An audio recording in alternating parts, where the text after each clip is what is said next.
Warahmatullahi wabarakatuh. Waalaikumsalam warahmatullahi wabarakatuh. Apa kabar semuanya? Alhamdulillah, Luar biasa, tetap semangat. Allahu Akbar. Alhamdulillah. Hari ini kita akan membahas tentang sehat itu penting. Nah, di dalam pelajaran yang baru akan kita pelajari hari ini, kita akan belajar banyak manfaat hidup sehat, ya. Tujuannya adalah kalian sebagai siswa harus bisa menjaga kesehatan karena sangat penting. Kalau tidak bisa menjaga kesehatan, kalian akan tidak bisa mengikuti pelajaran dengan baik. Baik, sekarang kita mulai. Dan yang pertama kita akan belajar tentang namanya pantun. Ya, pantun adalah ya. Anak-anak, kita akan belajar tentang tema 4 yang membahas sehat itu penting. Berikutnya slide-nya. Pada tema 1 ini, pembelajaran 1 kita akan belajar tentang peredaran darahku sehat. Pembelajaran 1 ini mengandung muatan IPA di KD 3.4 dan 4.4. Organ peredaran darah pada manusia dan fungsinya. Ini adalah tujuan kita untuk mengetahui 4 yang akan kita bahas hari ini berbicara tentang sehat itu penting. Ini sangat penting bagi kalian siswa untuk menjaga kesehatan agar bisa masuk sekolah tiap hari sehingga tidak tertinggal pelajaran. Baik, berikutnya subtema 1, pembelajaran 1, peredaran darahku sehat. Ini mengandung muatan IPA dengan KD 3.4 dan 4.4, berisi tentang organ peredaran darah pada manusia dan fungsinya. Mengalirnya darah yang dipompa oleh jantung di dalam tubuh disebut sistem peredaran darah.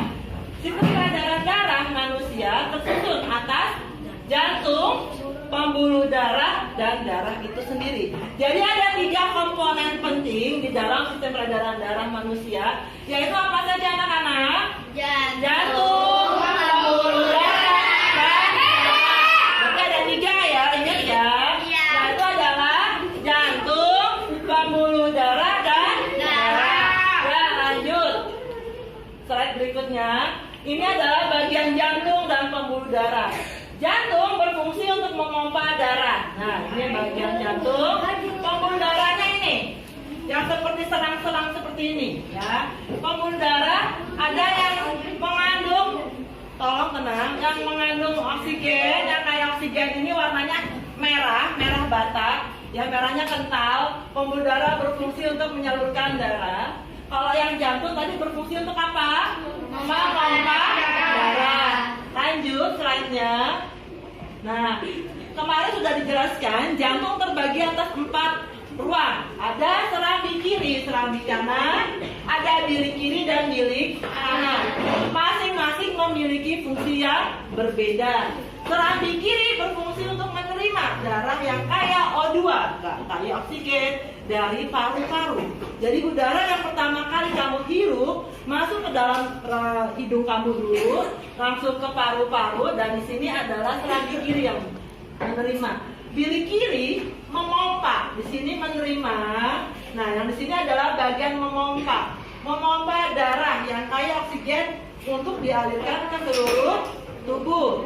Dari pompa ini mengalirlah ke seluruh tubuh. Kemudian yang dari serambi kanan dia menerima darah yang kaya karbon dioksida atau CO2 dari seluruh tubuh. Berarti karbon dioksida itu udaranya kotor atau udara bersih? Kotor. Udaranya sudah kotor. Bagaimana bisa udaranya kotor? Karena perombakan dari sisa-sisa hasil makanan yang masuk ke dalam saluran pencernaan kamu itu akan menghasilkan karbon dioksida. Bisa juga karbon dioksida yang masuk berbarengan dengan oksigen ketika kamu bernafas, ya. Bilik kanan berfungsi untuk memompa darah yang kaya karbon dioksida ke paru-paru. Jadi fungsi bilik kedua-duanya adalah untuk memompa. Cuma bedanya kiri menerima oksigen, atau memompa oksigen, yang kanan memompa karbon dioksida. Sementara yang serambi fungsinya untuk menerima. Kalau yang kiri menerima udara bersih, yang kanan menerima udara kotor. Lanjut. Ya. Berdasarkan alirannya, darah mengalami dua macam peredaran, yaitu ada peredaran darah besar. Ini yang dimiliki oleh manusia. Ya, peredaran darah besar.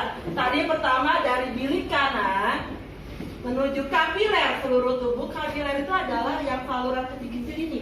Saluran yang kecil ini namanya kapiler. Kapiler seluruh tubuh, ada vena atas dan bawah, kemudian ke serambi kanan. Jadi permulaannya dari bilik kanan dulu. Jantung memompa dulu, mampanya pakai yang bagian bilik kanan. Nanti yang menerima adalah serambi kanan. Serambi kanan nanti yang mengalirkan ke seluruh tubuh. Lanjut. Ya, peredaran darah kecil. Kalau tadi peredaran darah besar, sekarang peredaran darah kecil. Bilik kanan mengalirkan ke arteri paru-paru, lanjut ke paru-paru itu sendiri.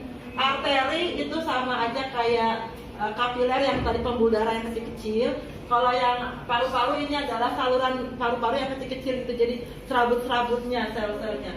Terus vena paru-paru dan serambi kiri. Ingat tadi serambi kiri menerima udara kotor atau udara bersih? Udara kotor atau udara bersih? Serambi kiri menerima udaranya bersih. Ingat ya, pokoknya yang kiri semua bersih. Nah, lanjut. Fungsi darah. Fungsi darah macam-macam. Di sini ada yang sel darah merah, fungsi mengangkut oksigen ke seluruh tubuh. Ya, ini sel darah merahnya bulat-bulat seperti ini, yang besar kayak gini ya, kayak kue cincin ya. Terus plasma darah. Plasma darah berfungsi mengedarkan zat makanan ke seluruh tubuh. Nah, plasma darah biasanya warnanya cairan bening. Jadi di sini nggak kelihatan. Ini apa cairan bening? Keping darah. Keping darah berfungsi menutup luka. Jadi kalau kamu ada yang tergores, kamu lari atau kamu keserempet, kamu naik sepeda atau manjat pohon jatuh, nah ada luka, keping darah itu yang berfungsi menutup luka. Sel darah putih berfungsi membasmi kuman yang masuk ke dalam tubuh. Nah, sel darah putih istilahnya leukosit. Kalau yang sel darah merah istilahnya hemoglobin, seperti itu. Jadi kalau kamu lagi banyak tubuh yang terluka, biasanya leukositnya sangat tinggi karena untuk membasmi kuman yang ada dalam tubuh kamu. Ya, lanjut. Nah, tadi setelah kita belajar tentang IPA, sekarang belajar tentang pantun. Pantun merupakan salah satu seni merangkai kata. Di sini muatannya bahasa Indonesia, KD 3.6 dan 4.6. Pantun dapat digunakan untuk mengungkapkan perasaan seseorang mengenai suatu kejadian atau peristiwa yang dialaminya. Pantun memiliki ciri khas sehingga berbeda dengan bentuk puisi lainnya. Lanjut. Bermain di taman dengan akur, bersama teman naik jungkang bukit. Ini adalah bagian sampiran. Bagian sampiran istilah lainnya adalah pengantar. Biasanya dua baris pertama ini tidak memiliki hubungan dengan dua baris yang berikutnya. Ya, cuman dia sama rimanya RT RT. Berarti bisa kita samakan dengan rima apa? AB. Mari kawan kita bersyukur, menjaga kesehatan sebelum sakit. Nah, kalau misalnya kalian disuruh latihan membuat pantun sendiri, bisa? Bisa. Yang gampang-gampang saja, yang singkat-singkat saja ya. Dari di Nanti Google. kita latihan. Yuk lanjut. Ini pembelajaran 2, tangga nada mayor dan tangga nada minor. Sudah pernah kita pelajari ya? Ya. Nah, ini ada muatan SBDP-nya, KD-nya 3.2 dan 4.2. Perhatikan perbedaannya. Ini hanya mengulang materinya, jadi bukan materi yang baru. nada mayor dan nada minor. Namanya mayor berarti harus yang semangat, ya, dinyanyikan dengan penuh semangat, riang gembira. Itu yang ngobrol siapa ya? Nah, biasanya diawali dan diakhiri dengan nada do sama dengan c. Paham? Kalau yang di sini nadanya la sama dengan a. Biasanya kalau orang yang belajar kursus gitar atau piano itu paham. Jadi ketika dia memulainya nadanya apa dulu? Kalau nada do berarti itu lagunya lagu mayor. Kalau nadanya la itu nadanya minor berarti. Memiliki pola interval yang jelas berbeda, ya, dengan yang minor. Sudah pernah kita bahas. Lanjut. Berikut contoh lagunya yang bertanggal nada mayor dan minor. Ini adalah lagu-lagu kebanyakan Hari Merdeka, Indonesia Raya, Garuda Pancasila, lagu pahlawan atau lagu nasional. Gundul-gundul pacul, Manuk Dadali, Lir-ilir termasuk lagu daerah. Kalau yang naik beca, Cicak dinding, ya itu lagu anak-anak. Jadi lagu anak-anak ada yang mayor, ada yang minor. Nah, di sini lihat yang lagu minor. Seperti Mengheningkan Cipta, Gugur Bunga, ini lagu pahlawan nih. Syukur juga lagu pahlawan. Bubui Bulan, Boleh Lebo sama Agusnya adalah lagu daerah. Coba kalian bisa. Demikianlah contoh-contoh lagu yang bertanggal nada minor. Sekarang ibu mau tahu apakah kalian bisa menebak judul-judul lagu anak-anak yang bertanggal nada minor. Coba ibu mau tanya sama Ananda Faris. Sebutkan 3 judul lagu yang bertanggal nada minor. Bintang Kejora, Nina Bobo, Kasih Ibu.